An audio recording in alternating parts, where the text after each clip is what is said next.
Hi, this is Josh Tiffany, and I'm going to be doing the story of The Lost Hitchhiker. One time, my friend told me a story that was truly unnerving to him. He was often on the road for business and would spend a lot of time driving in his car. This was late one night in the early autumn, and dark was really starting to come early, and the midnights got so much darker than normal. And on this night, there was just this horrible, horrible rainstorm. It was one of those times no other cars on the road. Anyone who had any sense was staying home, but he had to drive through. And the windshields were slapping the rain in a futile effort to try and clear some vision away. The road couldn't be seen more than 2 feet in front of him. The whole world seemed to be shaking and twisting as the storm came blowing down on him. And driving, and finally his headlights swept across a lone woman standing on the side of the road. Her hair just matted down and her face downturned, and everything about her was drenched. And normally, being a city man, he would have immediately said, "Screw her, I need to go on." But instead, in this type of storm, on this type of road, there's no way anyone should have been out there, so he pulled over and stopped. Before he even had a chance to call out to the girl, he heard the back door of the car open and close, and he looked back and saw this beautiful, soaked, crying woman just sitting in the back seat, just shivering. And he tried to comfort her, and he tried to reassure her, and finally she just kind of whispered, "I need to go home." He's like, "What happened? Are you okay? Are you okay? Are you all right? Is anything wrong?" She just kept saying, "I need to go home. I need to go home. I live on 55 Maple Street in the next town over. I need to go home."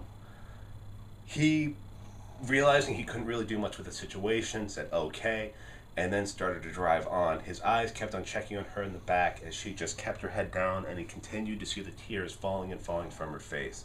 "I need to go home. I need to go home," was all he could hear her say. And he drove through the storm and he drove through the rain. And as they started pulling the town, he said, "All right, we're almost there. We're almost there. Which one's your house?" She said, "It's just down on the left over there. It's the greenhouse." And as he pulled in, he hit his turn signal, started to take the turn, turned in, pulled up in front of the greenhouse, and turned to tell her that she was finally safe and home. But when he turned, the back seat was empty. He had heard no door open. He had never seen her have a chance to get out of the car, and he was just perplexed. Was he dreaming? Was he crazy?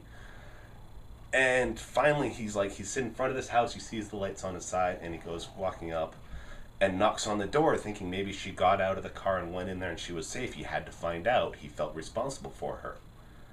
And as he knocked on the door, a little old lady opened the door and kind of stared at him now rain drenched, dripping everything, and said, "I'm sorry, I picked up a hitchhiker tonight, and beautiful girl, blonde hair, wearing this blue sweater, and just said she wanted to come home, that her home was in this house. And I don't know how, but somehow she got out of the back of the car." And as he realized each word was coming out of his mouth, he saw the woman kind of shrink more and more and kind of start to stand back, and this look fell on her face. And she asked, "A blue sweater, the hair, did she happen to say her name?" He's like, "I'm sorry, she did not say her name.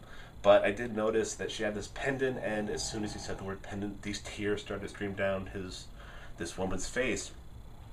And he said, "What's wrong? What's wrong? Is she here? I just want to find her. I don't want her to be dangerous." And she looked at him and she said, "You just described my daughter, who was killed 10 years ago on that stretch of road."